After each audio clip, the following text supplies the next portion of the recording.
Let's talk about something that's all around you, every single day, but you probably never see it. It's this invisible shield that protects you in almost any building you're in. And no, it's not magic. It's a really smart set of fire safety rules. And today, we're going to pull back the curtain and see exactly how it works. You know the feeling, right?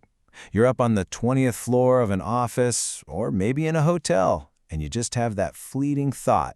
If the worst were to happen right now, what actually stands between me and a disaster? Well, the answer isn't just luck.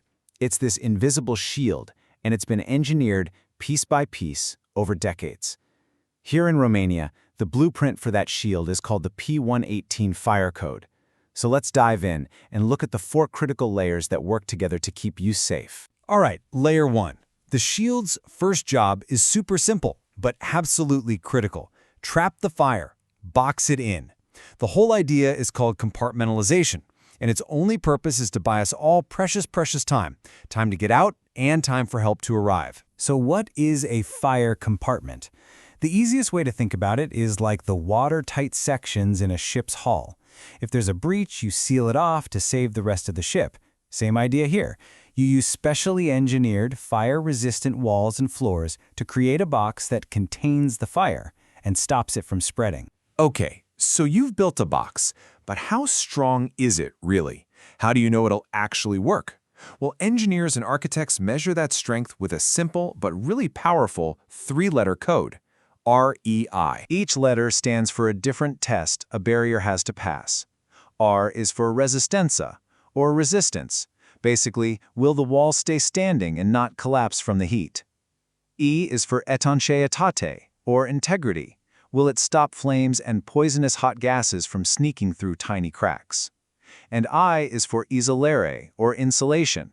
This one's key. Will the safe side of the wall stay cool enough that it doesn't just start a new fire from the heat alone?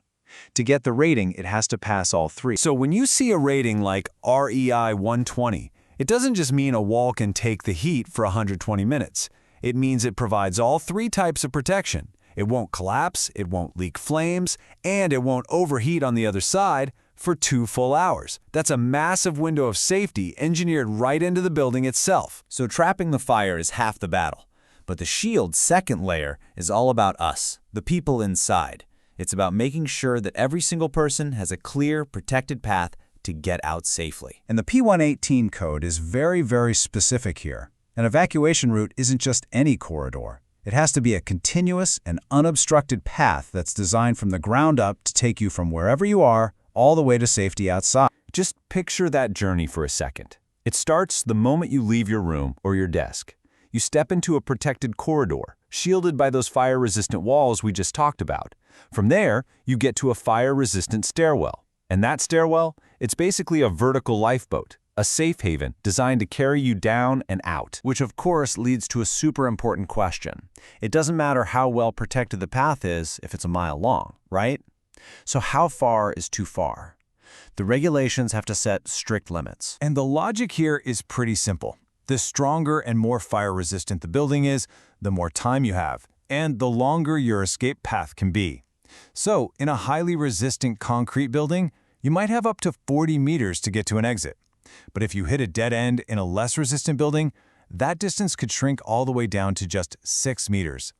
The code literally connects the building's bones to how fast you need to get out. Now, of course, fire safety is not a one-size-fits-all kind of deal. A hospital, a school, a skyscraper, they all have totally different challenges.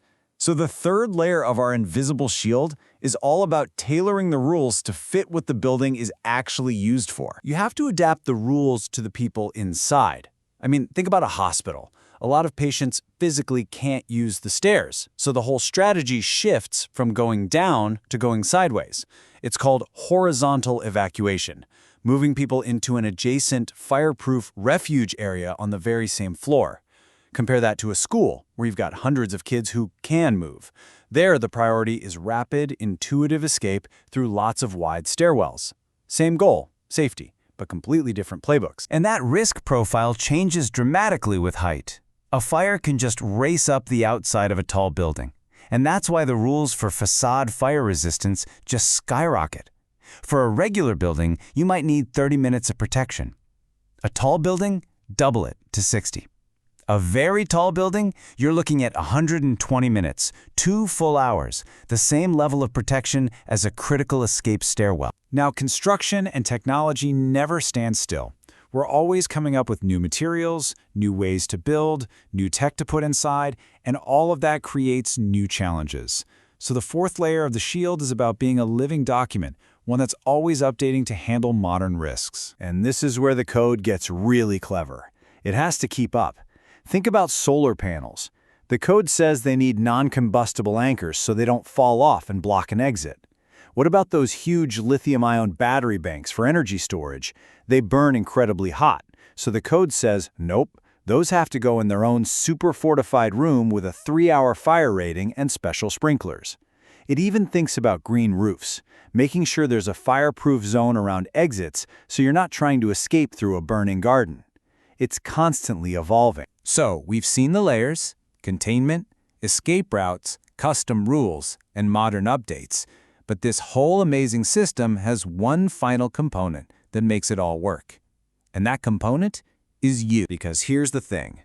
You can have the most perfectly designed, most expensive safety system in the world, and it can be completely defeated by one simple human mistake.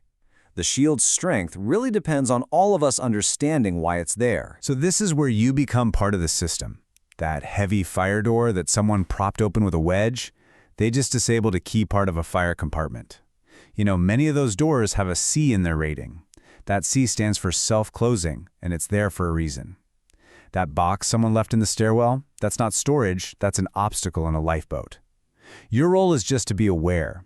Notice the signs, keep the paths clear, and if you see a problem, like a broken fire door or a blocked exit, say something.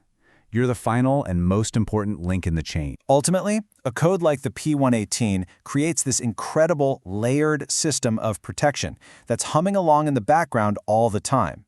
But its real power, its true strength, is unlocked when the people inside the building actually understand the why behind the rules.